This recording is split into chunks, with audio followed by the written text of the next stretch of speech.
সাতক্ষীরায় স্কুল শিক্ষিকার চুরি হওয়া ল্যাপটপ ও মোবাইল উদ্ধার ও আসামিকে আটক করে সাফল্য অর্জন করলেন জেলা পুলিশ।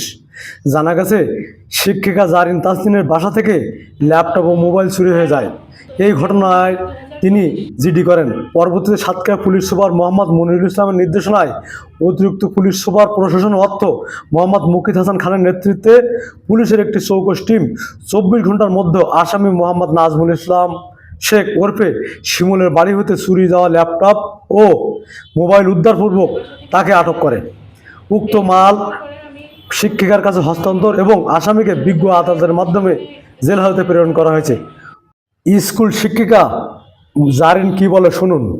সহকারী শিক্ষিকা, আমার ল্যাপটপ এবং ফোন আমার নিজের বাসা থেকে চুরি হয়ে যায়। জিডি দায়ের করার পরে আমার ফোন এবং ল্যাপটপ সাতক্ষীরা অতিরিক্ত পুলিশ সুপার এবং সাতক্ষীরা সকল পুলিশ সদস্যের মাধ্যমে আমি ল্যাপটপ এবং 24 ঘন্টার মধ্যে ল্যাপটপ এবং ফোনটা হাতে পেয়েছি। সাতক্ষীরা পুলিশ সুপার এবং অতিরিক্ত পুলিশ সুপার সাতক্ষীরা পুলিশ লাইনের সকল সদস্যকে ধন্যবাদ দিতে চাই।